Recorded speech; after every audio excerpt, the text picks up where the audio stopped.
Good morning, everyone. Good morning, good morning, good morning. I do want to give a little bit of a disclaimer. I am on the East Coast. It is after 12 o'clock here. It's 12:24 here. I'm about three Starbucks cups in. Good luck, everyone. I hope it's not too much energy for you. Good morning, or should I say good morning, Oregon? Someone in the back said, no, you don't have to say that. You never have to say that, but I've always wanted to say it. So I just said it. Yeah, dreams come true. Listen, I'm not going to prolong this thing for too long, but I am extremely honored to be able to spend some time with you all thinking about the power of a collective. Before I dive in, I want to thank Neighborhood Partnership for hosting and organizing such an intentional agenda for us all to be a part of. So do me a favor, if you could, do me a favor. Let's show them some love in the chat box. If you agree with that, make sure you send them some love. Send the team over at Neighborhood Partnership some love, because I do believe that it is important that we show outwardly our appreciation of the effort of our friends at the Neighborhood Partnership. While you all are doing that, I'm going to go ahead and get us kicked off this morning. I would like to talk to you all about the power of the collective. You all have you all ever had a really, really long day, and the finish line for you at the end of that day was to just drop down on your couch and go, well, I'll be honest with you, after about 13 years in the human services field, for me, the idea of finally getting home and collapsing on my couch was the finish line many of days. Because the work that we do is not easy. The energy that it takes to support someone to a goal while also juggling the competing demands of our personal and professional lives was hectic at best.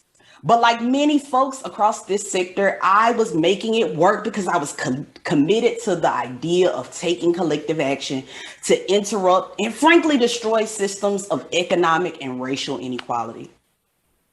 I, like many of you, believed in the idea of collective action, even if I hadn't quite said it that way before.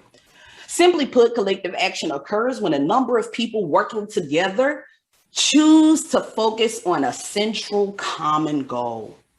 This isn't a completely new idea for you, because you all are a part of a statewide initiative to invest in the personal and financial growth of individuals and communities across Oregon. The idea is that by you all working together to build pathways of opportunity and create models of economic success throughout the state, that our power together is greater than our power separately. If I were to use a quote, a fist is stronger than any one finger.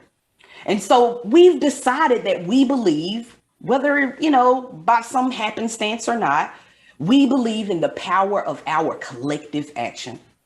But my question is, what happens when even that unifying collective action experiences a collective trauma?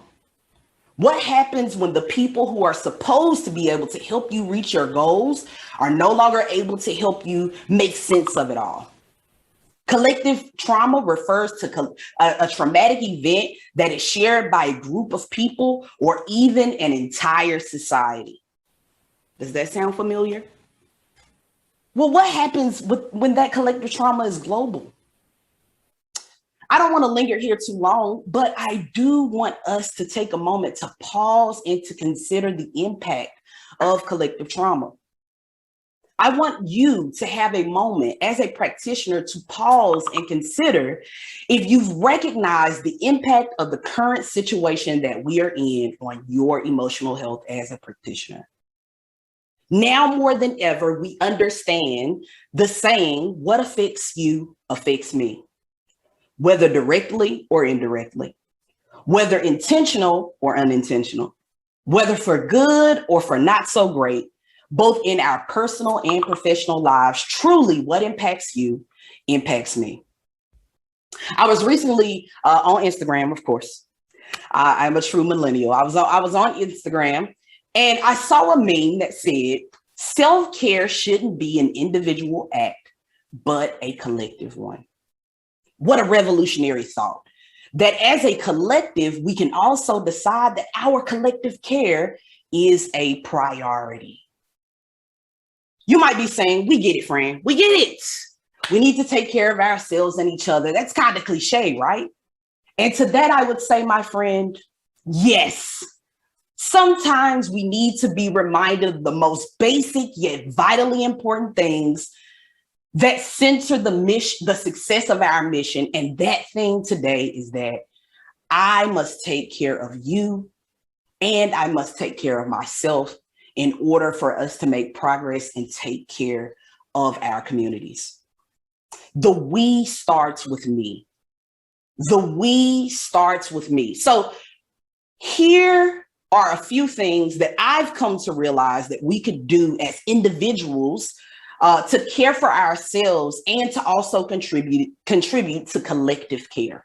Okay, as we move beyond this collective trauma. The first thing I'd like to offer is to remember your why. Again, very cliche. I'm not here to give you, some revolutionary new things. I'm just here to remind you of things that you already know. Sometimes we get caught in the hustle and bustle of life. We get caught in the demands of our work and our personal life.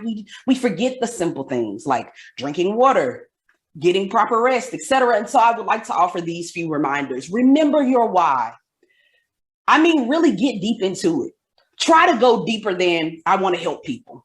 Try to be very specific. Ask yourself, what impact or change do I hope to see as a result of my dedication to this collective action? Renew your commitment through understanding and remembering your why. The second thing that I would suggest that we could do to begin to care for ourselves as individuals and add to our collective care is to know your circle. We all need community. If you don't already have a professional circle that you reach out to, I encourage you to create one. Find a way to connect, to vent, to support. Try to establish one if there's not one in your area, but you must know your circle. You need to find your people. Who are the folks who get it? Okay, who are the people when you come home and you collapse on that couch, you know that you can reach out to that person because they understand what it means to be dedicated to this type of work. And then the third thing I'd offer is to check your mindset. What do you believe about yourself and this work? Do you believe that families are creative, capable, and resourceful? Or have you slowly slipped into some stinking thinking, as my grandmother would say?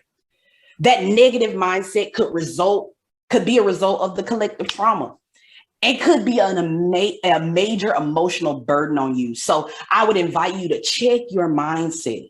Check for the places where stinking thinking have creeped in. Take care of yourself and release yourself from that mental burden, that emotional burden. Here's what I'm here to say.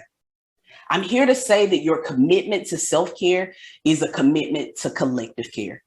By doing your part, we can use our collective voice to achieve a mega collective impact.